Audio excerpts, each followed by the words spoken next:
Bonjour, bonjour tout le monde, comment ça va? Et vous êtes bienvenus toujours dans le cours français avec l'oncle Fadil. صباح الخير وصباح الخير جميع لكم جميعا وأنتم دائما مرحب بكم في كورس اللغة مع العم فاضل. مثل ما وعدتكم موضوع هذا اليوم هو فعل le verbe falloir au présent. إذا الفعل falloir au présent بصيغة الحاضر، لأن لهذا الفعل أيضا صيغ أخرى، صيغة الماضي وصيغة المستقبل. ومعناه باللغة الإنجليزية هو to be necessary، يعني من الضروري أن نفعل ذلك، من الضروري أن نشتري، من الضروري أن نحضر كذا وهكذا. إذا الفيرب falloir هذا الفعل ينتمي إلى المجموعة الثالثة، وهو فعل مميز باللغة الفرنسية، وهو فعل غير شخصي. هو فعل غير شخصي، أي ما معنى فعل غير شخصي؟ بما معناه أنه لا يصرف. هو c'est un verbe impersonnel. impersonnel، personnel هو شخصي، impersonnel غير شخصي. إذا لا يمكن لي أن أقول je falloir ولا je fallis ولا tu falloir، لا يوجد. من هذا الفعل فقط يستخدم تعبير il faut، مثل ما موجود هنا باللون الأخضر. إذا il faut، والإل هنا ليس ضمير شخصي يعود لي هو، ليس. il faut ممكن نقول عليه هو تعبير مشتق من فعل falloir بصيغة الحاضر، عندما يعني نقول لشخص ما بمعنى على الإنسان أن، ينبغي أن، أو نكون نحن بحاجة إلى، نستخدم il faut.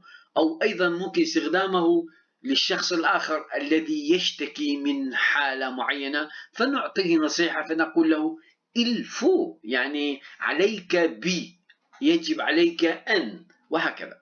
إذا سوف نأخذ أمثلة في حالة الجملة المثبتة وأمثلة أخرى في حال الجملة المنفية. وهنا عفوا أريد أن أعتذر منكم، كنت دائما أنسى مع le verbe أن أضع حرف الأ، فأعتذر منكم، وحدث هذا الخطأ في عدة مرات عندما كنت أكتب le verbe. على كل حال، مثالنا الأول هو il faut aller en vacances. إذا لربما يأتينا شخص ويشتكي من مزاجه الغير الجيد وبعض الأمراض، فنقول له، يعني ننصحه أن يغير الجو فيذهب في إجازة إلى إسبانيا أو إلى مدينة كان أو إلى كرواتيا وهكذا، فنقول له il faut aller en vacances. لاحظوا مثل هذه الصورة، أنا يعني قبل عدة أيام كنت في vacances، فعلا كنت في je suis allé en vacances. أنا ذهبت في صيغة الماضي، أنا ذهبت في إجازة. إذا il faut aller en vacances، يعني من المفضل، من المستحسن عليك أن تذهب في إجازة وتغير جو. نأخذ مثالا آخر وهو il faut prendre des médicaments. il faut prendre. لاحظوا أن هذا il faut يضطرنا ويجبرنا على استخدام فعل ثاني معه، ويكون مكان هذا الفعل الثاني بعد كلمة faut، بعد il faut. إذا الفعل الثاني أبدا لا يصرف، ينزل مثل ما هو في حالة المصدر، أي في حالة الانفينيتيف. il faut prendre أخذناه، يجب أن يأخذ أو يتناول، هنا موضوع الأدوية، إذا يتناول الأدوية. il faut prendre des médicaments، إذا الأدوية. والاسم هنا في حال جمع، أداة التعريف هي des بالإس، والاسم أيضا فيه اس، إذا الاسم هو في حالة الجمع. il faut prendre des médicaments. وهنا قد تبدو يعني كلامنا هنا موجه كنصيحة أيضا للآخر. نأتي إلى مثال آخر ويبدو أن كلها يعني أمثلتنا على الإجازة والطبيب. il faut aller voir un médecin. إذن il faut aller voir un médecin. من هو un médecin؟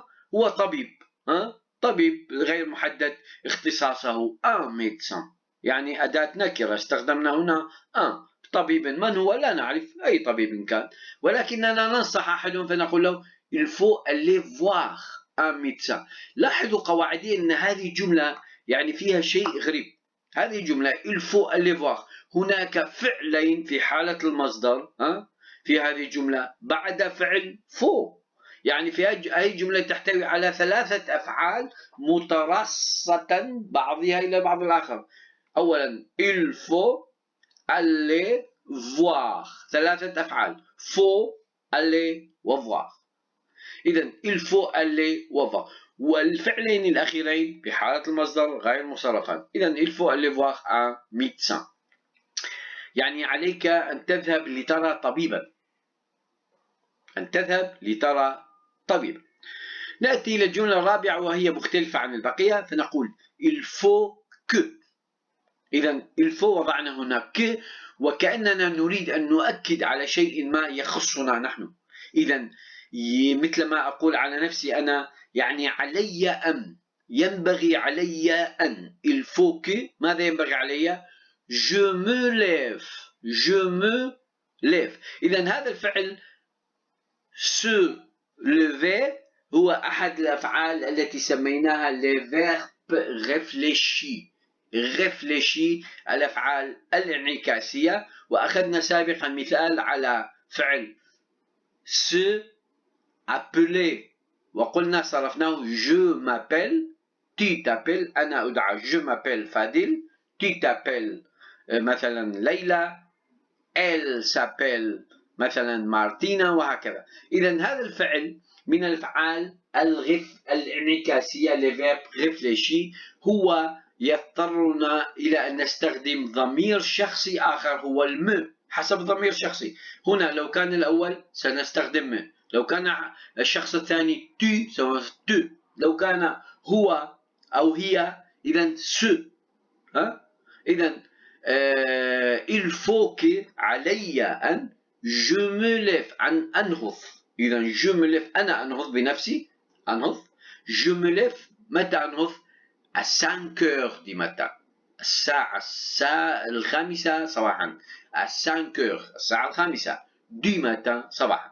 إذا جملة جميلة جدا، il faut que je me lève à 5 heures du matin. وممكن نغير الساعة حسب الظروف التي نحن يعني نريدها. نأتي إلى جمل أو أمثلة فيها يعني حالة النيجاتيف، نيجاسيون، هي جمل منفية، فنقول هنستخدم ne وبا. ونحن في الفيديوهات السابقة كثيرا ما استخدمنا هذا النفي. إذا ne تأتي بعد الضمير ولو هو هنا لا يعتبر ضمير، وبا تأتي بعد الفعل. إذا نقول il ne faut pas avoir peur، il ne faut pas avoir peur.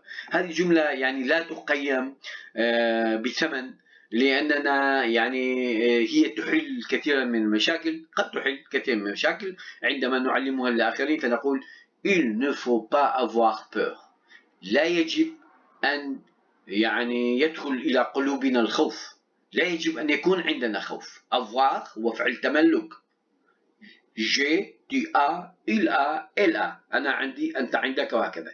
إذا avoir peur يعني الذي عنده خوف. il ne faut pas avoir peur، لا يجب أن يكون عندك أو عندك أو عنده أو عندنا نحن خوف. il ne faut pas avoir peur. الجملة الأخرى هي أيضا كنصيحة، il ne faut pas rester longtemps dans la maison. il ne faut pas rester، إذا الفعل الثاني الغير مصرف هو rester معناه يبقى، longtemps هو ظرف زمان بمعنى مدة طويلة، longtemps، longtemps. il ne faut pas rester longtemps أين؟ dans la maison، في البيت. dans حرف جر، في la maison اسم مؤنث. إذا il ne faut pas rester longtemps dans la maison. المثال الآخر، il ne faut pas perdre de temps. il ne faut pas perdre de temps. إذا perdre يفقد أو يضيع، de temps الوقت، إذا لا ينبغي علينا أن نضيع الوقت. إذا il ne faut pas perdre de temps. أو ممكن نعطيها نصيحة للآخر فنقول له il ne faut pas perdre de temps. إذا perdre هنا فعل بكامل قوته وهو بحالة المصدر غير مصرف. Il ne faut pas perdre de temps. وأخيرا عندنا جملة أيضا طويلة نوعا ما. Il ne faut pas être meilleur que tous les autres. Il ne faut pas être meilleur que tous les autres. جملة مهمة جدا، وهي جملة يعني فيها الكثير من قوة النصيحة. Il ne faut pas être، فعل être وفعل الكينونة يكون. إذا لا يجب il ne faut pas être، لا يجب أن نكون meilleur que، أفضلا من. إذا الأفضل من، لا يجب أن نكون أو أنت تكون أفضل من. meilleur هو يعني الأفضل، que من tous هنا يطلق على كلمة tous يعني الجميع، les autres الآخرين. لا يعني بمعنى لا يجب أن تكون أنت أو أنت أو نحن أفضل من جميع الآخرين. نحن ممكن أن نكون أفضل من الآخرين، ولكن لا يجب أن نكون أفضل من جميع الآخرين، لأن هذا يعني يولد مشاكل نفسية وتعقيدات هناك نفسية، فهي ليست نصيحة جيدة أن نكون نحن أفضل كل الناس، هذا يعني غير منطقي. إذا il ne faut pas être meilleur que tous les autres. في النهاية سوف أقرأ لكم بشكل سريع ما كتبناه اليوم. إذا il faut aller en vacances, il faut prendre des médicaments, il faut aller voir un médecin, il faut que je me lève à 5 heures du matin, il ne faut pas avoir peur, il ne faut pas rester longtemps dans la maison, il ne faut pas perdre de temps, il ne faut pas être meilleur que tous les autres. أتمنى من الجميع يعني أن يكون هذا الفيديو مفيدا لكم، وأتمنى ممن لا يشترك أن يشترك، وأن يعني تعرفوا هذه القناة لأصدقائكم ومعارفكم لكي يستفيدوا أيضا منها. ومن لم يفعل الجرس أن يفعل الجرس حتى تأتيه دروس مباشرة. ويعني أود أن أرى تعليقاتكم واللايك وغيره. وإذا أتمنى لكم يوما جميلا، وإلى اللقاء في فيديو القادم.